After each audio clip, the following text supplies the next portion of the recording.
Assalamualaikum warahmatullahi wabarakatuh. Selamat datang di channel kami. Alhamdulillah, kali ini kita akan menyajikan podcast sirah atau sejarah, khususnya sejarah Islam. Judul podcast kami ini adalah Sirah Khilafah Islam Bani Umayyah. Podcast kali ini kami angkat dari sumber, yaitu sebuah buku yang berjudul Bangkit dan Runtuhnya Khilafah Bani Umayyah yang ditulis oleh Profesor Dr. Abdul Syafi Muhammad Abdul Latif yang diterbitkan oleh Pustaka Al-Kausar dan diterjemahkan oleh Masturi Irham dan Malik Supar. Dalam podcast kali ini, karena ini adalah podcast perdana kami akan memberikan sedikit penjelasan umum, yaitu tujuan dari podcast ini adalah membacakan kembali atau menceritakan kembali buku mengenai sejarah Khilafah Bani Umayyah, cara pandangan atau dari sisi pandangan pembuat podcastnya itu sendiri, gitu kan, menurut sumber yang telah kami pilih, yaitu sumbernya buku ini. Gitu. Dan sebelum kami lanjutkan, jangan lupa like, komen, dan subscribe. Semoga kedepannya podcast kami ini bisa memberikan manfaat buat semuanya. Baik, kami lanjut. Jadi buku ini, gitu kan, itu salah satu buku terbitan Pustaka Al-Kausar yang kami jadikan sebagai sumber, gitu kan, sumber sejarah. Kenapa kami memilih buku ini? Karena buku ini, gitu kan, pas saya baca di dalamnya itu banyak terdapat footnote, gitu kan, terus kemudian sumber-sumbernya itu sangat banyak, gitu kan. Kemudian kalau dilihat juga profil dari penulisnya di halaman belakang, yaitu Profesor Dr. Abdul Syafi Muhammad Abdul Latif yang bergelar LCS 1-nya itu di Universitas Al-Azhar Kairo.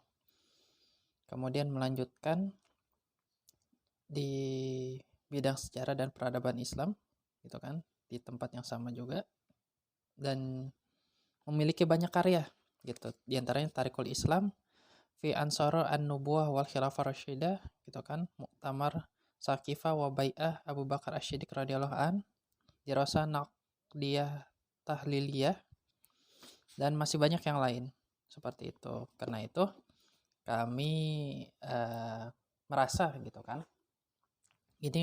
buku ini bisa menjadi referensi pada podcast kami kali ini. Dan juga kebetulan podcast ini adalah podcast pertama kami. Seperti itu. Baik, kita akan mulai isi podcast ini dari mukadimah buku ini. Dari mukadimah buku ini yang ditulis langsung oleh Profesor Dr. Abdul Syafi'i Muhammad Abdul Latif. Saya memujimu, ya Allah, serta mohon pertolongan dan petunjukmu. Kami berlindung kepadamu dari kejahatan hawa nafsu kami dan keburukan perbuatan kami. Semoga salawat dan salam senantiasa terlimpah kepada penutup para nabi dan rasulmu, Rasulullah Muhammad SAW, keluarga serta seluruh sahabatnya. Menurut beliau, buku ini merupakan sebuah kajian dan penelitian tentang dimensi politik dunia Islam pada masa kekhalifahan dinasti Umayyah yang paling banyak diperbincangkan sepanjang periode sejarah Islam, baik dari sisi politiknya maupun beragam peristiwa historisnya. Karena dinasti Umayyah ini adalah dinasti yang berdiri setelah zaman Khulafaur Rasyidin. Jadi kalau misalnya kita melihat salah satu hadis, yaitu hadis riwayat Ahmad tentang 5 fase umat Islam, di situ dikabarkan, gitu kan, bahwa setelah fase kenabian ada fase khilafah yang mengikuti manhaj kenabian, khilafah ala minhajin nubuwah. Kemudian setelah itu akan adanya fase mulkan adhan atau raja-raja yang menggigit, atau beberapa ulama mengatakan raja-raja yang menggigit ini adalah raja-raja yang dia sebagian besar mereka berlaku zalim tapi tetap menerapkan aturan Islam secara kafah. Dalam hal ini menerapkannya dalam bentuk bingkai khilafah, tapi bukan Khulafaur Rasyidin seperti itu. Kemudian setelah itu runtuh, akan adanya bangkitnya Mulkan Jabarian atau raja-raja, kalau secara bahasa raja-raja diktator atau raja-raja yang menerapkan hukum bukan dengan hukum Islam gitu, yang terjadi saat ini gitu, di masa kita sekarang ini. Kemudian setelah itu atas izin Allah akan muncul kembali khilafah adalah min hajin nubuah seperti itu. Kemudian dalam hadis itu Rasulullah SAW kemudian diam seperti itu. Maksudnya adalah yang kemudian berdiri kembali itu bukan Mulkan Adon, tapi khilafah ala min hajin nubuah seperti khilafahnya Abu Bakar As-Siddiq radhiyallahu an ataupun Umar bin Khattab radhiyallahu an seperti itu. Karena apa? Karena zaman Bani Umayyah ini adalah zaman di mana transisi atau berubah dari khilafah Rasyidah menuju khilafah atau Mulkan Adhan gitu, yaitu para khalifah-khalifah yang zalim seperti itu. Zalim dalam artian zalim bukan berarti dia berbuat kasar terhadap, ada yang berbuat jahat terhadap saudaranya, terhadap keluarganya seperti itu kan. Jadi istilahnya dia menerapkan Islam tapi tidak secara sempurna seperti itu, tidak secara menyeluruh, tapi tetap hukum yang diterapkan adalah hukum Islam. Baik, kita lanjut. Motif dibalik upaya ini adalah, gitu kan, menurut Profesor Abdul Syafi, bahwa periode dari sejarah umat Islam masih membutuhkan kajian dan penelitian intensif yang penuh kesadaran. Tentu, gitu, karena ada anggapan atau ungkapan yang mengatakan bahwa sejarah hanya ditulis oleh pemenang dan pemenangnya itu nggak tahu, gitu kan. Pemenangnya itu bisa saja dari pihak yang benar dan pihak yang batil atau pihak yang salah seperti itu, gitu. Yang paling penting adalah meneliti tentang kebenaran sejarah secara objektif dan disarikan dari berbagai sumber sejarah yang bisa dipertanggungjawabkan.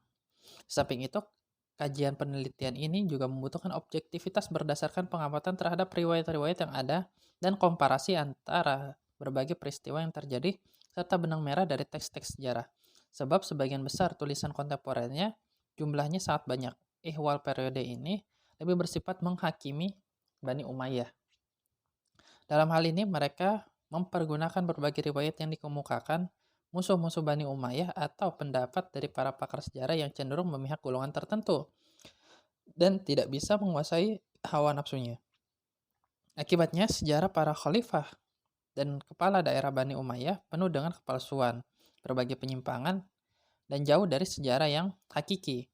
Berbagai faktor yang saling mendukung dalam menciptakan citra negatif dan mencemarkan nama baik mereka. Sehingga periode Bani Umayyah dicap dengan berbagai sebutan kegelapan dan keburukan. Faktor-faktor tersebut antara lain, gitu kan. Sebelum saya menceritakan faktor-faktor atau menyebutkan faktor-faktor ini, saya disclaimer dulu, gitu kan, bahwa salah satu tujuan podcast ini adalah bahwa kita harus melihat sejarah, khususnya sejarah Islam, gitu kan, itu benar-benar harus bisa dipertanggungjawabkan seperti itu. Dalam arti bahwa sebuah kerajaan atau sebuah bani yang menguasai kerajaan Islam, gitu kan, yang kemudian ada yang mengatakan merebut, ada yang mengatakan diberikan seperti itu kekuasaan kaum muslim atas mereka, itu harus kita lihat secara objektif, gitu.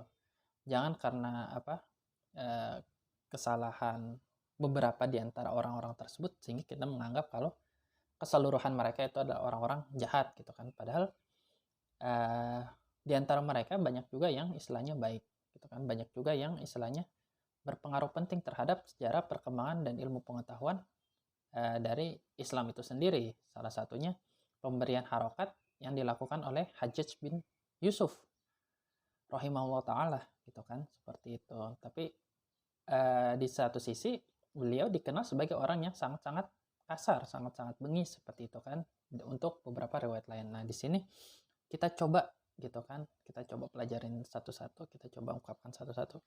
Bagaimana sih gitu kan? Apa sih yang sebenarnya terjadi seperti itu? Di sini juga banyak sumber-sumber di footnote buku ini, jadi akan kita coba bahas satu persatu. Baik, kita lanjut. Faktor-faktor yang mempengaruhi Bani Umayyah itu dicap buruk ialah yang pertama, sebagian besar Bani Umayyah tadinya pra-Islam mutlak menentang kedatangan Rasulullah Muhammad SAW, Rasulullah SAW. Mereka mengusung bendera perlawanan dan menabuh genderang perang serta melancarkan berbagai serangan terhadapnya selama lebih dari 20 tahun. Bani Umayyah baru bersedia masuk Islam ketika Fatu Makkah tahun 8 Hijriah. Meskipun mereka masuk Islam dan menjalankan ajaran agama ini dengan sebaik-baiknya, tetapi sebagian besar orang yang memusuhi Bani Umayyah mengeksploitasi sisi ini dan menjadikannya sebagai perisai untuk melancarkan permusuhan terhadap mereka dan menjadikan hal itu sebagai cap mereka. Seperti itu. Jadi yang pertama itu karena secara historis mereka itu termasuk golongan yang boleh dibilang hampir terlambat masuk Islam gitu kan, karena masuk Islam itu setelah terjadi Fathu Makkah gitu. Dan juga mereka dikenal sebagai orang-orang yang dulu pernah memusuhi bahkan memerangi Islam di awal kenabian gitu kan. Seperti itu, di awal-awal Rasulullah SAW itu diutus menjadi nabi dan rasul, sehingga itu yang menjadikan cap bagi mereka yang membenci Bani Umayyah. Yang kedua, bahwa Bani Umayyah terlibat dalam konfrontasi politik dengan Ahlul Bait sejak terbunuhnya Khalifah Utsman bin Affan radhiyallahu an, sehingga emosional sebagian besar umat Islam cenderung memihak Ahlul Bait demi memandang kedudukan mereka di kalangan umat Islam. Pengaruh ini semakin bertambah kuat dan menemukan momentumnya ketika sebagian anggota Ahlul Bait menjadi korban tragis. Hal-hal semacam ini membentuk emosional umat Islam untuk membenci Bani Umayyah, yang hampir bisa dikatakan menyeluruh di kalangan umat Islam. Tidak seorang muslim pun yang bisa dengan mudah melupakan apapun mazhab dan aliran politiknya peristiwa terbunuhnya Al-Husain bin Ali bin Abi Thalib radhiyallahu an. Itulah peristiwa yang menempati ruang besar dalam buku-buku sejarah dan memberikan citra negatif terhadap pemerintah Bani Umayyah. Seperti itu. Kemudian berikutnya, beberapa kesalahan fatal yang dilakukan sebagian Khalifah Bani Umayyah seperti menyerang dua kota suci umat Islam, Makkah dan Madinah, yang mengguncang emosional umat Islam dan gaungnya senantiasa mewarnai jiwa dan aneka tulisan mereka. Banyak kelompok yang memusuhi Bani Umayyah seperti Syiah, Khawarij, dan para pendaki mereka yang tamak dalam memperoleh kekuasaan seperti Al-Mukhtar Asy-Syaqif, Al-Mukhtar As-Saqafi, Ibnu Asyats, Ibnul Muhallab, dan lain-lainnya yang menjerumuskan Bani Umayyah dalam pertempuran sengit dengan mereka. Di samping itu terdapat para mantan hamba sahaya Persia yang tidak bisa melupakan terhapusnya pemerintahan mereka di tangan bangsa Arab, sehingga mereka menyiramkan api kemarahan terhadap Bani Umayyah dan menuding Bani Umayyah diskriminatif terhadap mereka. Semua mesin penggerak fanatisme atau asobiyah tersebut yang masing-masing memiliki para penyair, para khatib, orator, dan perawi bersatu untuk menyerang Bani Umayyah dengan menebarkan berbagai gosip yang tidak bertanggung jawab di dunia Islam. Membesar-besarkan kesalahan kecil, membuat-buat berbagai kedustaan, dan menciptakan riwayat-riwayat palsu tentang periode Bani Umayyah serta para tokohnya.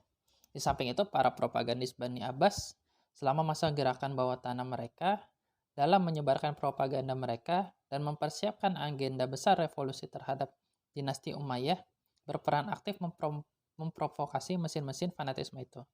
Mereka sengaja menebarkan citra negatif para khalifah dan para gubernur Bani Umayyah guna membentuk opini masyarakat agar memusuhinya. Dalam hal ini, mereka meraih keberhasilan gemilang. Yang kelima, provokasi dan informasi-informasi negatif itu senantiasa menyebar dalam pembicaraan masyarakat hingga masa pembukuan.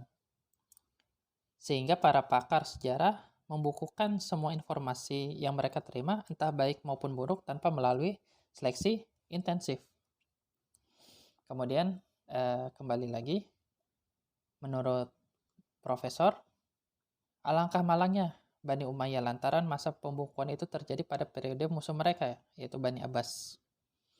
Dalam hal ini yang dimaksud oleh mungkin yang dikatakan oleh penulis kita, yaitu Profesor Dr. Abdus Syafi Muhammad Abdul Latif, maksudnya musuh dalam artian yang nanti kita akan bahas seperti itu, bukan berarti musuh mereka itu saling menumpahkan darah dan lain sebagainya seperti itu. Nanti akan ada bab di halaman yang sedikit di belakang gitu kan. Lebih tepatnya itu saingan mereka. Seperti itu.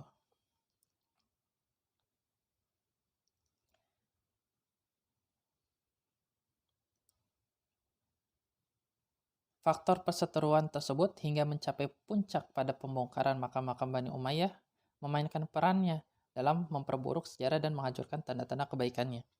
Akumulasi kelima faktor tersebut memberikan citra negatif terhadap sejarah politik periode dinasti Umayyah, membantu terjadinya berbagai distorsi sejarah, dan menumbuhkan gosip-gosip propaganda dan berbagai kebatilan seputar para khalifah dan kepala daerah Bani Umayyah. Meskipun sebagian Bani Umayyah sangat memusuhi Islam dalam permulaan dakwahnya, dan keislaman mereka dinilai terlambat jika dibandingkan dengan yang lain, tetapi ketika masuk Islam pada Fatu Makkah, mereka memperlihatkan aneka kebaikan dengan berbagai penaklukan mereka. Mereka juga memainkan peran signifikan dalam mengibarkan bendera Tauhid, Al-Liwa dan Ar-Rayah. Mereka memperlihatkan rasa cinta pada agama Allah dan memperjuangkan di jalannya yang layak diapresiasi. Bahkan Rasulullah SAW sendiri mengamanatkan berbagai tugas besar dan penting kepada mereka. Begitu juga dengan keberhasilan yang dicapai ketika Khulafaur Rasyidin sepeninggal beliau. Kendati demikian, sebagian kolumnis dan pakar sejarah baik yang menjilat di balik kesuksesan Bani Abbasiyah dan mendekatkan diri dengan mereka, seraya menjelek-jelekkan Bani Umayyah, maupun yang dikuasai hawa nafsu dan dibutakan fanatisme dan sektarianisme, tidak mampu memberikan pandangan yang objektif kepada Bani Umayyah sebelum masuk Islam. Mereka pun mengatai Bani Umayyah sebagai at-tulaqa'u wa abnat ut-tulaqah, tawanan yang dibebaskan dalam Fatu Makkah beserta keturunannya. Mereka lupa bahwa Islam menghapus dosa-dosa sebelum Islam. Bahkan sebagian kolumnis dan pakar sejarah itu mengkafirkan mereka. Nauzubillah. Anehnya pandangan negatif tersebut masih saja kumandangkan kaum intelektual dan para cendekiawan Muslim kontemporer. Seperti itu. Oh ya, sebelum kita lanjut, tadi saya sebutkan mereka lupa bahwa Islam menghapus dosa-dosa sebelum Islam. Bahkan sebagian kolumnis dan pakar sejarah itu mengkafirkannya. Ini bisa kita lihat dalam footnote yang ditulis di sini. Misalnya pernyataan Al-Jahiz tentang masalah ini. Ia menuduh Muawiyah bin Abu Sufyan sebagai orang kafir dalam sebuah risalah tentang Bani Umayyah dalam sebuah komentar pada buku An-Naza' wa Takhusum fi ma baina Bani Umayyah wa Bani Hashim, karya Al-Maqrizi, halaman 94. Lihat juga komentar Al-Maqrizi sendiri dalam kitab tersebut pada halaman 15 sampai halaman 31. Ia secara terang-terangan mengkafirkan Bani Umayyah. Kita berlindung pada Allah Subhanahu wa taala dari semua tuduhan tersebut. Lihat saja kolumnis Muslim ternama yang menelurkan banyak buku keislaman. Salah satunya Syed Qutb yang karya-karya tulisnya paling banyak beredar dan mempengaruhi kalangan umat Islam, terutama pada akal generasi muda Muslim. Ia berkomentar tentang Bani Umayyah. Pun Bani Umayyah di era Islam adalah Bani Umayyah di era Jahiliyah, seperti itu. Dalam buku Al-Adalah Al-Ijtimaiyah fil Islami. Syed Qutb tidak hanya menyebutkan mereka sebagai zalim dan penjahat, melainkan juga meragukan keyakinan dan keikhlasan mereka dalam beragama. Benarkah bahwa keislaman Bani Umayyah tidak berpengaruh positif terhadap etika dan perilaku mereka sehingga mereka dikatakan masih bagian dari masyarakat jahiliyah? Apakah semua itu tidak diketahui Rasulullah SAW ketika beliau merasa senang dengan keislaman dan kedekatan mereka? Sampai-sampai beliau melimpahkan kepada mereka berbagai tugas penting terkait dengan perkembangan pemerintahan dan stabilitas keamanan. Bahkan dalam hal yang berkaitan dengan akidah, beliau mengangkat salah seorang dari mereka sebagai pencatat wahyu.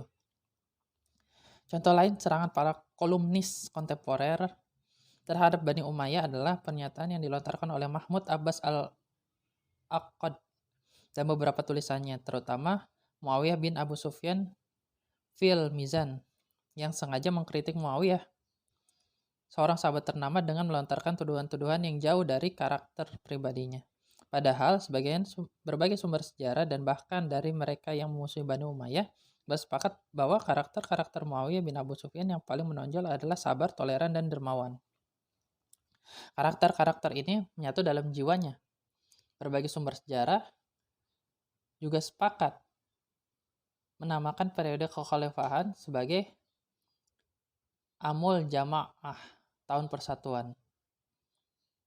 Sedangkan tentangnya Abbas al-Aqad berkata, kalaulah sejarah ditulis dengan benar, tentulah julukan yang disematkan kepada dirinya hanyalah Mufarriqul Jamaah atau pemecah belah persatuan. Semua itu hanya sedikit contoh dari sekian banyak serangan kaum intelektual dan para cendekiawan kontemporer terhadap Bani Umayyah.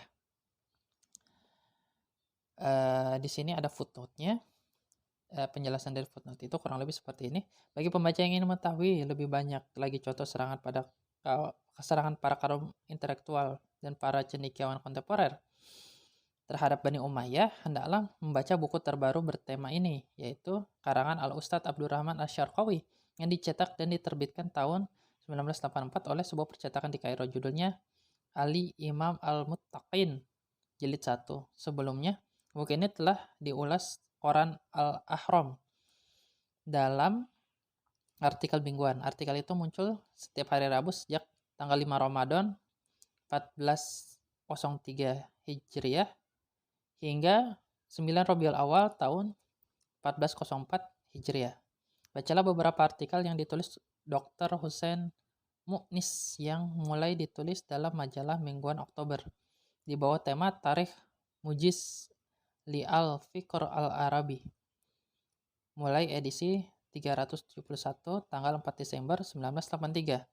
Dalam edisi-edisi tersebut, Dr. Hussein Mu'nis melancarkan kritik pedas terhadap Bani Umayyah dengan menyebut mereka sebagai tawagit atau jamak dari tagut. Lihat halaman 26 dari edisi 371 yang menyematkan pemerintahan Muawiyah bin Abi Sufyan dan Marwan bin Al-Hakam serta putranya Abdul Malik dengan julukan Az-Zulum atau kezaliman, At-Tughyan, kesewenang-wenangan,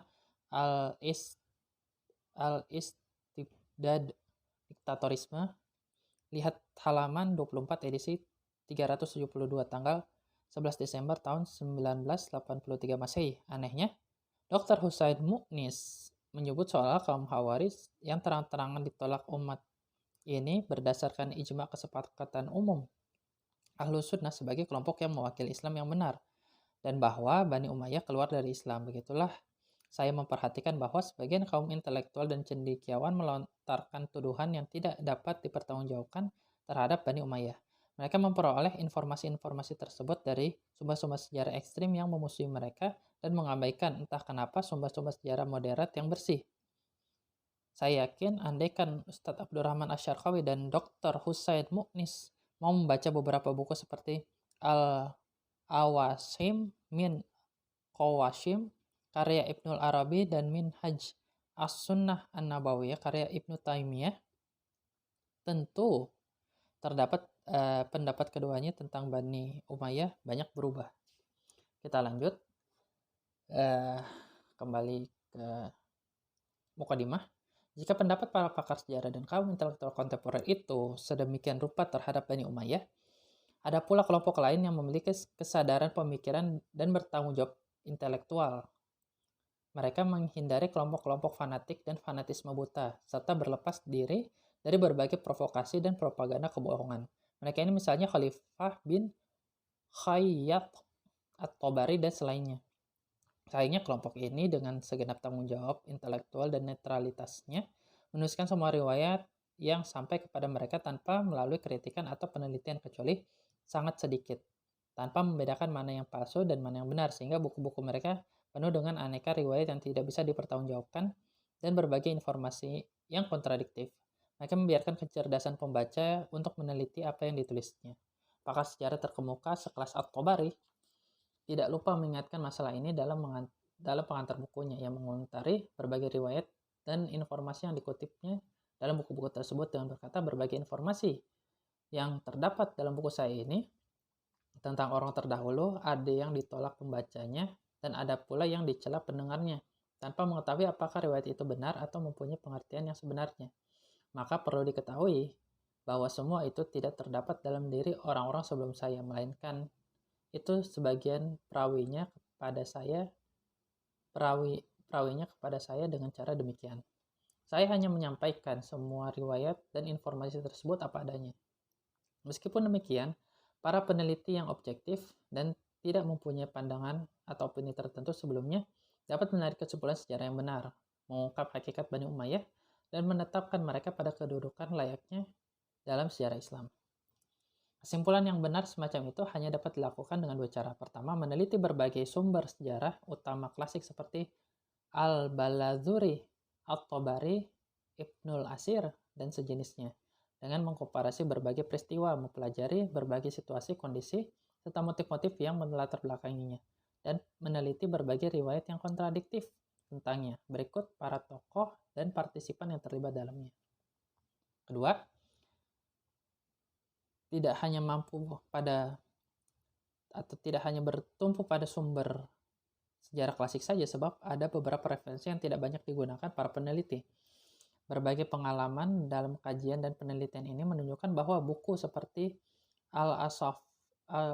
Al-Awasim fil Qawasim karya Ibnul Arabi dan Minhaj as-Sunnah karya Ibnu Taimiyah mengandung banyak penafsiran situasi dan kondisi yang dialamatkan kepada Bani Umayyah yang mengungkap berbagai duduk perkara sebenarnya serta mengubah citra yang terlanjur melekat dalam benak para pelajar dan kaum intelektual. Inilah realita yang berkembang. Kajian dan penelitian saya tentang dunia Islam, maksudnya kajian dan penelitian Profesor Dr. Abdul Syafi Muhammad Abdul Latif tentang dunia Islam dan berbagai peristiwa yang terjadi di dalamnya, serta berbagai persoalan politik yang berkembang di era dinasti Umayyah, seperti halnya dalam perputaran sejarah pada umumnya, pada dasarnya memiliki dampak negatif dan positifnya. Karena itu saya memfokuskan pembahasan pada dimensi-dimensi politiknya saja, guna mengetahui kebaikan dan keburukannya. Dengan mempertimbangkan berbagai situasi dan kondisi yang melingkupinya, juga guna mengingatkan bahwa para tokohnya seperti manusia pada umumnya. Bukanlah orang yang terjaga dari dosa dan kesalahan. Bukan orang yang maksum. Di samping itu juga ada sebuah persoalan yang perlu dikemukakan dalam kesempatan ini, yaitu bahwa kajian dan penelitian ini mencakup berbagai peristiwa dan permasalahan yang melibatkan para sahabat radhiyallahu anhum. Seluruh sahabat Rasulullah memiliki karakter yang lurus atau udul, berdasarkan kesaksian dan pengakuan Allah dan Rasul-Nya bagi mereka. Sangat banyak ayat Al-Quran dan hadis Rasulullah SAW yang menyebutkan tentang mereka dan kelurusan mereka. Ini bisa dilihat pembahasannya tentang keutamaan para sahabat dan kelurusan mereka dalam kitab Fadail As-Sahabi karya Imam Ahmad bin Hambal, jilid pertama halaman 48 dan sesudahnya. Dalam Sahih Al-Bukhari jilid kedua halaman 287 dan sesudahnya. Sahih Muslim Bisyarah An-Nawawi jilid ke-15 halaman 148 dan sesudahnya. Usudul Ghobah fi Ma'rifah As-Sahabiyah karya Ibnul Asir jilid pertama halaman keempat dan sesudahnya. Al-Isobah karya Ibnu Hajar jilid pertama halaman 10 dan sesudahnya. Kemudian Minhajus Sunnah karya Ibnu Taimiyah jilid kedua dan setelahnya. Tidak ada seorang pun di antara mereka setelah mendapat pengakuan dari Allah dan Rasul-Nya, ihwal kelurusan dan keutamaan mereka yang membutuhkan pengakuan manusia ciptaannya yang lain. Al-Hafiz Ibnu Hajar berkata, hanya saja seandainya tidak ada satu keterangan pun dari Allah dan Rasulnya tentang mereka, tetap saja sikap dan perilaku mereka seperti hijrah, jihad, perjuangan menyebarkan dakwah Islam, saling memberi nasihat dalam agama, kuatnya keimanan dan keyakinan, memastikan kelurusan serta kebersihan jiwa mereka. Seluruh sahabat merupakan manusia terbaik jika dibandingkan dengan setiap generasi setelah mereka. Ibnu Hazm pun menandaskan, seluruh sahabat dapat dipastikan tergolong penduduk surga, sebagaimana yang disebutkan dalam firman Allah Subhanahu wa taala, tidak sama antara kamu, orang yang menafkahkan harta dan berperang sebelum penaklukan Mekah. Mereka lebih tinggi derajatnya daripada orang-orang yang menafkahkan harta dan berperang sesudah itu. Allah menjanjikan kepada masing-masing mereka balasan yang lebih baik, dan Allah mengetahui apa yang kamu kerjakan. Quran Surat Al-Hadid ayat 10. Dalam ayat lain, Allah Subhanahu wa taala berfirman bahwa orang-orang yang telah ada untuk mereka ketetapan yang baik dari kami, mereka itu dijauhkan dari neraka. Quran Surat Al-Anbiya ayat 101. Dipastikan bahwa seluruh sahabat Rasul SAW menjadi bagian dari penduduk surga dan tidak seorang pun dari mereka masuk neraka, sebab mereka adalah orang-orang yang menjadi objek pembicaraan dalam ayat-ayat tersebut. Demikianlah Tanas Ibnu Hizam. Tetapi ada perbedaan antara al-adalah kelurusan dan al-ismah kemaksuman, terjaga dari kesalahan. Dalam hal ini, Syekhul Islam Ibnu Taimiyah berkata, kaidah utama dalam masalah ini menyatakan bahwa kami tidak meyakini ada orang yang maksum selain Rasulullah SAW. Para khulafa rasyidin pun boleh jadi melakukan kesalahan. Menurut Ibnu Taimiyah, jadi apabila suatu kesalahan dituduhkan terhadap sahabat A dan sahabat B, jangan sekali-sekali ada yang berkeyakinan bahwa hal itu mengurangi kedudukan dan kemuliaan mereka. Semoga Allah menjauhkannya. Sebab kesalahan yang mereka lakukan hanya sebatas ijtihad semata, bukan kesengajaan. Ada sahabat yang pernah berbuat kesalahan fatal selama Rasulullah SAW masih hidup di antara mereka. Beliau pun memaafkannya. Kesalahan itu toh tidak berdampak negatif terhadap kedudukan dan kemuliaan mereka. Dalam hal ini, Hatib bin Abu Balta'ah mengirim surat kepada kaum Quraisy yang istrinya memberitahukan kepada mereka ihwal pergerakan Rasulullah SAW untuk menaklukkan kota Mekah. Kendati itu merupakan kesalahan fatal yang hukumannya adalah hukuman mati dalam undang-undang kemiliteran karena membocorkan rahasia kepada musuh saat perang, tetapi Rasulullah SAW memaklumi alasannya dan beliau memaafkannya. Kemudian Khalid bin Al-Walid melakukan kesalahan fatal ketika membunuh salah seorang muslim dari Bani Juzaimah. Setelah Fatul Mekah, pembunuhan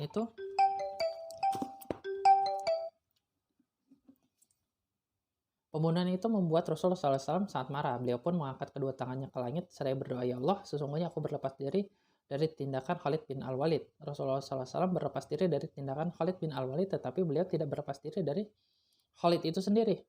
Beliau menganggap tindakan Khalid tersebut sebagai ijtihad yang keliru. Beliau pun bersedia membayar diat kepada keluarga orang yang dibunuh Khalid. Semua itu membuktikan bahwa mereka bisa berbuat kesalahan, tetapi kesalahan mereka tidak sampai mengurangi kelurusan mereka. Seperti itu. Jadi, sahabat itu adalah orang yang benar-benar lurus. Kita nggak bisa menyamakan sahabat itu seperti kita melakukan kesalahan. Seperti itu. Jadi, di sini yang perlu kita garis bawahi gitu kan, sebelum saya lanjut lagi, bahwa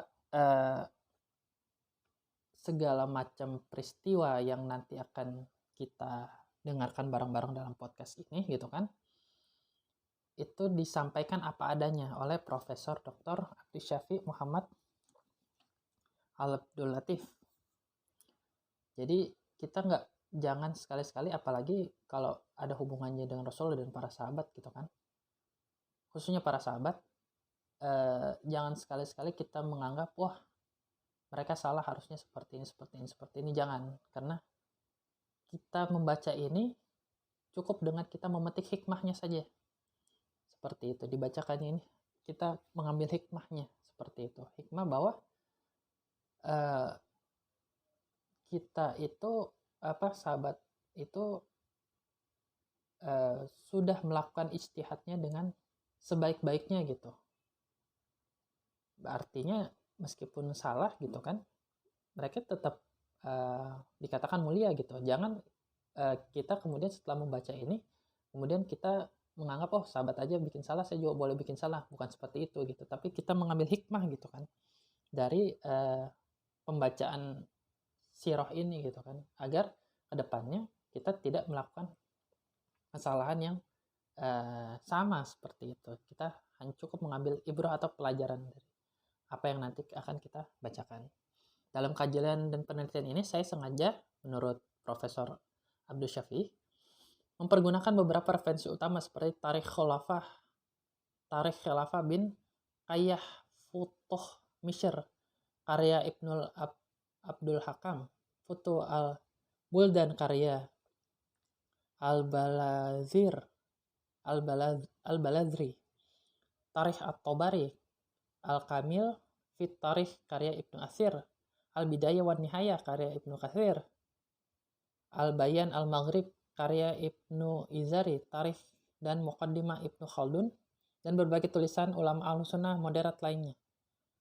Saya juga tidak menutup kemungkinan mempergunakan sumber-sumber sejarah dari pakar sejarah yang condong pada Syiah seperti Al-Yaqub Al-Mas'udi dan Ibnu At-Tuqtuqah. Di samping itu, saya juga mempergunakan buku-buku utama tentang biografi dan sejenisnya seperti At-Tabaqat Ibn Sa'ad, Fadail As-Sahabi karya Imam Ahmad bin Hanbal, Usud Al-Ghobah karya Ibnul Athir, Al-Isabah fi Tamyiz As-Sahabah karya Ibnu Hajar, Syiar Alam An-Nubala karya Az-Zahabi, juga berbagai buku-buku utama hadis seperti As-Sahihain karya Al-Bukhari dan Muslim. Referensi-referensi terpenting dalam kajian dan penelitian ini adalah Al-Wasim min Qawasim karya Ibnul Arabi, Minhajus Sunnah An-Nabawiyah karya Syekhul Islam Ibnu Taimiyah. Dalam pembahasan ini saya juga mempergunakan karya-karya tulis para pakar hadis, baik yang berbahasa Arab maupun terjemahan dari bahasa asing. Saya banyak mendapatkan manfaat darinya. Pada awalnya saya bertekad untuk menulis buku ini untuk mempelajari dunia Islam secara komprehensif di era Bani Umayyah dari semua dimensinya. Namun kebanyakan materi ilmiah dan cabang-cabangnya mengharuskan saya membatasi kajian dan penelitian ini hanya fokus pada dimensi politiknya saja. Sedangkan dua dimensi lainnya seperti sosial dan ekonomi akan menjadi tema pada buku beliau berikutnya dengan izin Allah. Karena itu, setelah mukadimah ini, Profesor Abdul Syafi'i mengklarifikasi penulisan dalam buku ini dalam 6 bagian dan sebuah penutup. Perinciannya adalah sebagai berikut. Bagian pertama adalah membahas proses bangkitnya dinasti Umayyah. Bagian kedua membahas profil dan sepak terjang para khalifah dinasti Umayyah. Bagian 3 membahas berbagai ekspansi dan penaklukan dinasti Umayyah serta strategi mereka dalam mengelola daerah-daerah yang berhasil mereka taklukkan. Keempat, membahas penyebaran dakwah Islam di daerah-daerah yang berhasil ditaklukkan dinasti Umayyah. Kelima, membahas politik dalam negeri dan strategi dinasti Umayyah dalam pengelolaan administrasi dalam pemerintahan dunia Islam. Berikut aneka lembaga dan sistem organisasinya. Sedangkan bagian keenam adalah membahas strategi dinasti Umayyah dalam menghadapi berbagai kelompok yang menentang serta berbagai revolusi yang berujung pada keruntuhan pemerintahannya. Dalam penutup, Profesor Abdul Syafi Muhammad Abdul Latif menyimpulkan poin-poin penting dari kajian penelitian selama ini serta hasil-hasil yang dicapainya. Jika apa yang beliau upayakan ini semua dengan maksud dan tujuan, maka semua itu merupakan karunia dan anugerah Allah Subhanahu wa taala. Apabila ada kelainan, maka kesempurnaan hanya milik Allah. Beliau hanya berusaha, sedangkan Allah yang mendukung semua upaya beliau. Kepada Allah, kita semua bertawakal dan kembali kepadanya. Ditutup Profesor Abdul Syafi Muhammad Abdul Latif. Ditulis pada awal Ramadan 1404 Hijriah atau 1 Juni 1984 Hijriah. Dan inilah sekilas tentang podcast kami ini. Seperti itu, kurang lebih hampir setengah jam saya bacakan, hampir 45 menit, karena penting kita membaca mukadimah agar kita tahu tujuan penulis ini menulisnya apa gitu, dan kenapa kami memilih buku beliau gitu kan, karena di sini sekilas dan sependek pengetahuan penulis itu adalah sumber-sumber yang beliau gunakan itu sangat banyak dan boleh dibilang lebih objektif. Dikatakan itu benar karena memang kondisinya saat itu benar, dan dikatakan itu salah karena memang kondisinya itu salah dan sangat disayangkan, seperti itu. Kita nggak bisa bilang, oh berarti pembuat podcast gitu kan atau penulisnya itu terindikasi aliran ini, aliran itu dan lain sebagainya, tidak. Atau ini dibuat karena mereka itu setuju atau pro terhadap dinasti Umayyah, tidak juga gitu kan. Atau ini dibuat untuk menjelek-jelekan dinasti yang lain di atas Bani Umayyah, tidak juga seperti itu. Tapi lebih tepatnya kita melihat sejarah gitu kan. Dalam podcast ini kita melihat sejarahnya, kita ambil hikmah dan ibrohnya, seperti itu. Karena pentingnya baca sejarah itu adalah agar kita bisa mempelajarinya dan membuat sebuah perkembangan yang baik, perkembangan positif di masa depan gitu, dengan mempelajari kebaikan ataupun kesalahan di masa lalu, seperti itu. Mungkin podcast kali ini karena cukup lama dan ini adalah pembukaan, kita belum sampai kepada bagian pertamanya. Di sini untuk bagian pertama sendiri atau season pertama kita bagi jadi 37 episode dan ini adalah episode ke-0. Mungkin setelah ini akan kami upload lagi, kami buka lagi untuk episode berikutnya.